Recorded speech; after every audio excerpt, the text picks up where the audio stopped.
नमस्कार साथियों, स्वागत है आप सभी का एकलो पीसीएस में। और आज हम चर्चा करने जा रहे हैं यहाँ पर यूपीएससी के एक पेपर की, जो कि आपका हुआ है ट्यूबवेल ऑपरेटर का आज की तारीख में।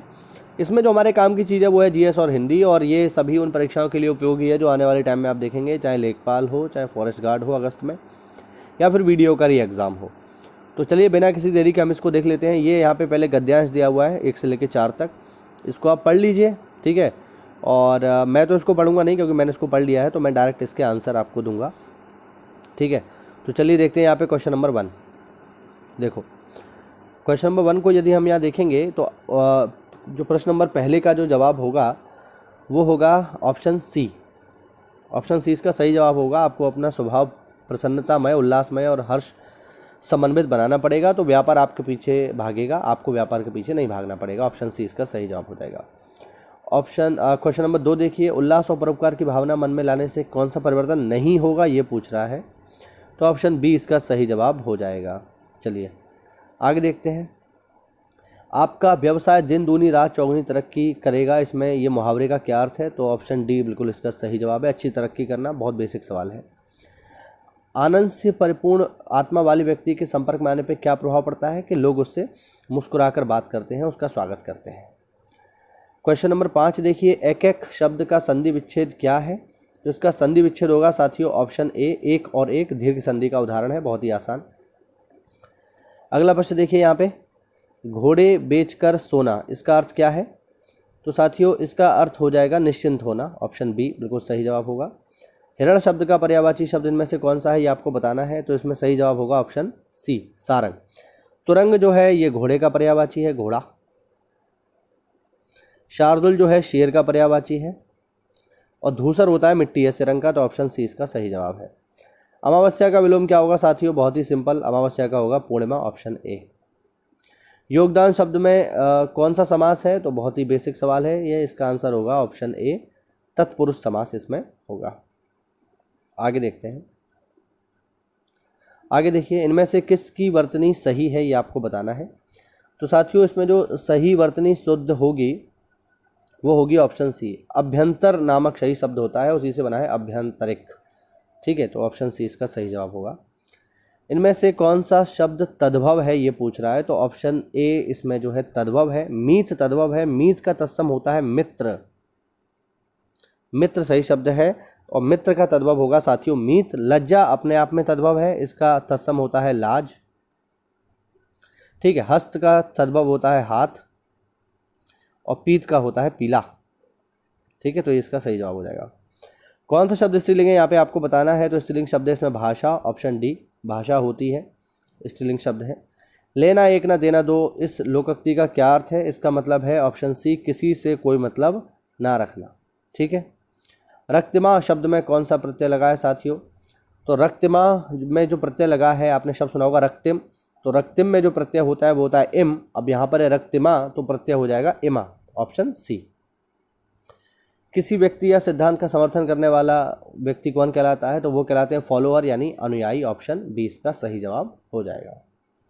चलिए आगे बढ़ते हैं। आगे जीएस है यहाँ पे, भारत का सबसे लंबा राष्ट्रीय राजमार्ग कौन सा है, तो बहुत ही आसान जवाब है इसका साथियों, सबसे लंबा राष्ट्रीय राजमार्ग है NH-44, ऑप्शन बी इसका सही जवाब है, जो आपका कश्मीर से कन्याकुमारी जा रहा है इस ऑप्शन के अकॉर्डिंग।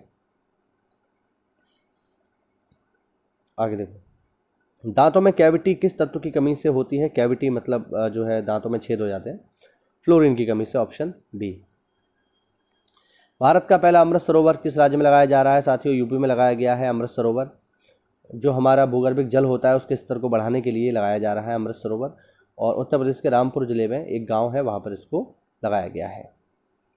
भारत का पहला विधि अधिकारी कौन सा होता है, भारत का पहला कानूनी अधिकारी होता है भारत का महान्यायवादी, ऑप्शन सी बिल्कुल सही है। हड़प्पा सभ्यता में जो मोहरें मिली हैं उसमें कौन सा जानवर नहीं है, ये पूछ रहा है, तो कौन सा जानवर नहीं है साथियों, गाय नहीं है। हड़प्पा सभ्यता से जो भी मोहरें मिली हैं उसमें हाथी भी मिला है, बाघ भी मिला है, गेंडा भी मिला है, ठीक है ना, और इसके अलावा भैंसा भी मिला है, हिरन भी मिला है, लेकिन गाय नहीं मिलती है कहीं से। चलिए आगे देखते हैं। भारतीय राष्ट्रीय कांग्रेस के संस्थापक कौन है, बेसिक सवाल है हिस्ट्री का। ए.ओ. ह्यूम ने स्थापना की थी दिसंबर 1885 में कांग्रेस की, बम्बई में। अगला सवाल है, भारतीय संविधान का अनुच्छेद 1 भारत को घोषित करता है क्या? तो ऑप्शन डी इसका बिल्कुल सही जवाब होगा, यूनियन ऑफ स्टेट। भारत के संविधान का अनुच्छेद 1 कहता है India that is Bharat shall be a union of state, तो संघ राज्य है हमारा भारत। 24 का क्वेश्चन नंबर 23 देखिए, यूआरएल का फुल फॉर्म पूछ रहा है। यूआरएल का फुल फॉर्म होता है uniform resource locator. Option B इसका सही जवाब हो जाएगा। जिन लोगों ने यूनिवर्सल लगाया है उनका गलत है। उद्यान शहर के नाम से किसको जानते हैं साथियों? तो उद्यान शहर है हमारा बेंगलोर। Option D. 2023 का आईसीसी वर्ल्ड कप कहाँ होने वाला है पुरुष में? तो ये होगा साथियों भारत में। चलिए बढ़ते अगले प्रश्न की ओर। अगला प्रश्न है, किस व्यक्तित्व को ब्रिटिश काउंसिल के इंडिया यूके टुगेदर 2022 का सीजन ऑफ कल्चर एम्बेसडर नामित किया गया है? तो वो है हमारे प्रसिद्ध musician AR Rahman. Option C. 100 रुपये के नोट पर कितनी भाषाओं में जो है इसका नाम लिखा होता है, मतलब कितनी भाषाएं अंकित होती हैं? तो 17। ऑप्शन बी इसका सही जवाब है। अगला सवाल ये मेरे को देखना पड़ेगा कि किस राज्य ने आदिवासी जोड़ों के लिए व्यापक स्वास्थ्य सेवा योजना शुरू करी है। ये मुझे नहीं पता है तो मैं इसे छोड़ देता हूँ। आगे बढ़ते हैं 29 नंबर पे। मुझे पता चलेगा तो मैं कमेंट में पिन कर दूंगा। 29 नंबर में अगर हम देखें, कादरी लेपाक्षी 1812 किस बीज की एक किस्म है? तो साथियों ये ग्राउंड नट यानी मूंगफली की एक किस्म है। आगे देखिए, Uttar Pradesh defence industrial corridor में इकाइयाँ स्थापित करने के लिए कौन सा वित्तीय संस्थान हमें पैसे दे रहा है? तो साथियों वो है सिडबी। Option B. ठीक है, तो ये हुए हमारे जीएस और हिंदी के 30 क्वेश्चन, यानी 15 हिंदी के 15 जीएस के। पेपर जो है ठीक ठाक है, बहुत ज़्यादा कठिन नहीं है, मतलब इजी ही इसे कहा जाएगा। इसे हम मॉडरेट भी नहीं बोल सकते, पेपर इजी है। बाकी जो उसका टेक्निकल सेक्शन है उसको अगर मेरे को मिलता है तो मैं अपलोड करूँगा, अन्यथा वो मैं नहीं करूँगा क्योंकि वो मेरा सब्जेक्ट नहीं है।